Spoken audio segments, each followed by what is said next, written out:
how does a good company culture affect your success? And so the very first thing that I thought of and I wrote down for me is what I mentioned already, is it lowers turnover. If you have good culture, if you have right people in the right seats, if you have happy team members, and we personally call them team members, not employees, because we do feel like this is our family. We like, I know people say, do not call your, team your family, but I don't even care. I do. I love them. And that's What do why they know? I hate it when we have to let them go. I hate it when it doesn't work. So it's important to me to work with people like you and tools like Culture Index to make sure that I'm finding the right people out of the gate and I'm not having to let them go, because I don't want to invest my mental energy and my emotional energy into somebody that I have to go, I'm sorry, we're going to have to let you go.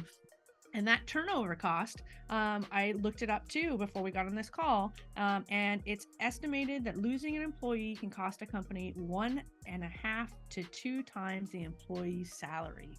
And I just thought, I was only thinking emotional and mental energy, because that's what that cost is to me, is that time that I had to put in.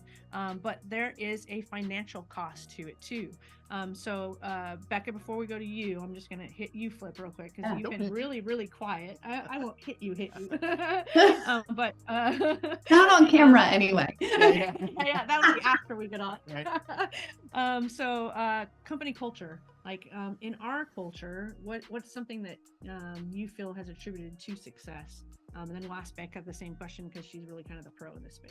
Well, I mean, when we first started, that was the biggest thing. We wanted to create a company culture that people would love and would, they wouldn't want to leave it. Yeah. So like when we first started, we had a nap room. Mm-hmm. It was we might have taken it a little too far, but no, we had a nap room. We did special events. We had couches out in a gathering area to make it relaxing, make it comfortable. Yeah. And during the summer, because it gets really hot in Ohio, we would have Snickers ice cream bars. That's it. I want to come work for you. Those are my favorite. But and then once a month we Taco Tuesdays. We do a lot of stuff with the team, and it's important. It makes the team members, because we treat them as family. Well, we want them to treat each other like family too. Yeah. And the more they're together, the more they're doing things outside of their normal daily grind. It makes it more personal, makes it more of the better culture that we can create. Yeah, I think it was really about joy, right? Oh, yeah. We wanted people to have joy coming to the workplace. Yeah. So Beka, off to you. How would you answer this? To me, culture is, when you say culture, what I feel, the first thing that came to my mind was trust. And that to build a culture where you trust that the people that come to work beside you, number one, there's some quote, there's some demographic from, I think the Pew Research about the percent of actively engaged, disengaged, and actively disengaged employees. I wish I had the numbers in front of me, but the actively disengaged employees are terrorists within your organization. They come in and they, just try to tear you down. So when you talk about culture, I think it's about getting rid of those actively disengaged people so that we trust, number one, that we all came to work to see the success of the business. And we trust that the person alongside of us is competent at their job and is doing the best they can, despite the circumstances, because sometimes things get crazy. And then we trust that our leaders brought us on board because we were the best person for the job, and they treat us accordingly. And so they don't micromanage us, and they give us the tools we need to succeed, and they clearly define success so that, we can come in and that to me is a good culture.